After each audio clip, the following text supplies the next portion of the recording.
I bought my first home in early 2020 and I went with Gatehouse Bank. A few years earlier, my dad went with Rayan Bank when he bought his house. So between the two experiences, I've actually fully experienced what the Islamic mortgage market is like for Muslims in the UK. Would I say that the experience was the most miraculous experience that I ever had? Probably not. But would I say it was the most unbearable experience like some people claim it is? No, definitely not.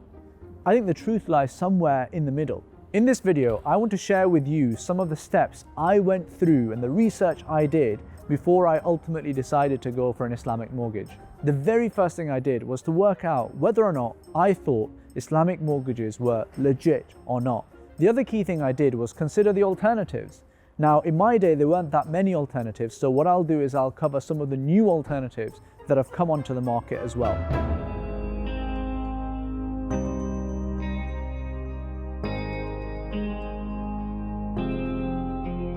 There's a lot of noise around Islamic mortgages, but if you really want to drill down into what is going on, you need to read the contracts, because at heart, this is a legal relationship between you and the bank.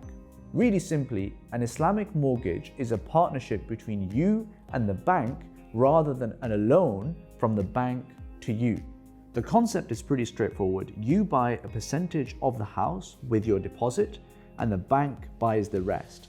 And then you rent the bank's portion from them, and then over time you slowly buy back from the bank the entire property until eventually you own the entire thing. Of course, there's a lot more complexity than just that. We've actually done a deep dive of Rayan Bank and Gatehouse Bank's Islamic mortgages, and we've got a review on the Islamic Finance Guru website that you can check out. So if you want to go real deep into all of this stuff, then that's the place to get started.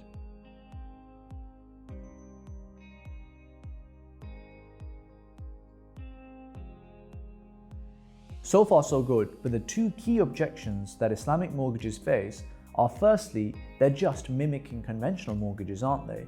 And secondly, they're more expensive. So are they mimicking the mainstream?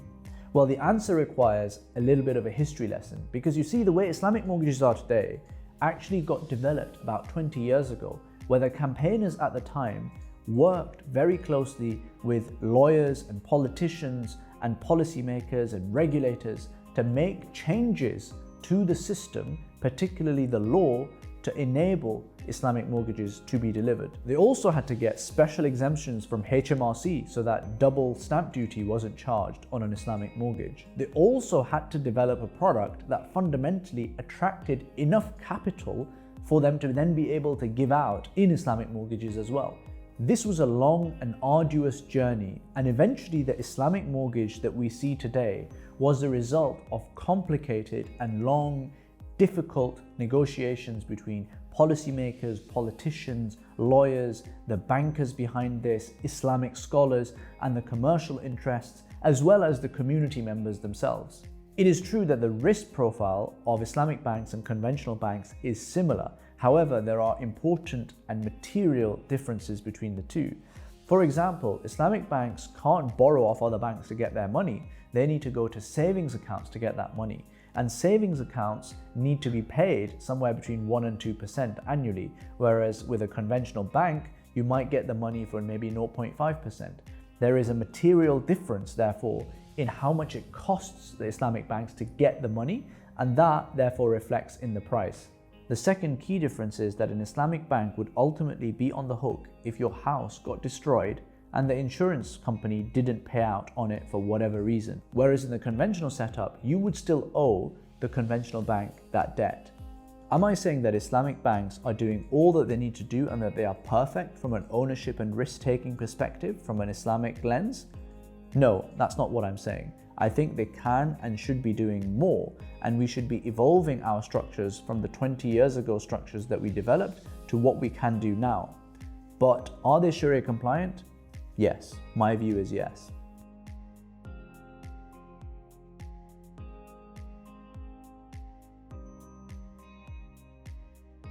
When I went to buy a house, there weren't really that many credible alternatives to getting an Islamic mortgage, which is what I ultimately did. But now there really are. Let's dive into some of them. First off, you have Home, which is an alternative to an Islamic mortgage that lets you buy your home gradually over time.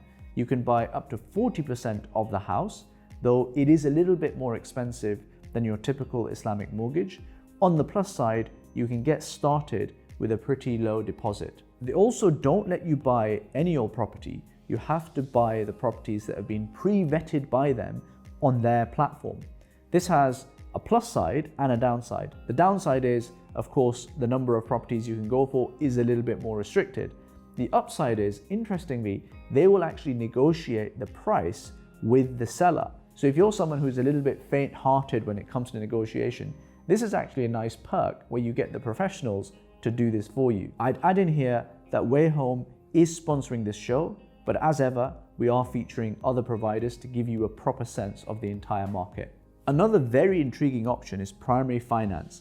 Here you buy again in a shared ownership model. It is a little bit more expensive than Islamic mortgage still. With them, you can actually buy the entire house and it is unambiguously Sharia compliant. There is, however, a pretty long waiting list to actually get yourself a house, so that could be something to factor in if you want to buy it relatively quickly. Finally, there's a company called Crowd to Live. I'm really excited about these guys because they're a young startup and they're bringing a novel concept to this market. So they're taking property crowdfunding and bringing it to the Islamic financing market. So what you do is you turn up and you say, I want to buy this house, and Crowd to Live then puts it on their platform and investors put up the money to actually buy that house for you, and in return, they will get a fixed rent over the next few years. They are a young startup, so they are still building up that capacity on their platform, but really exciting to watch as they grow over the next few years.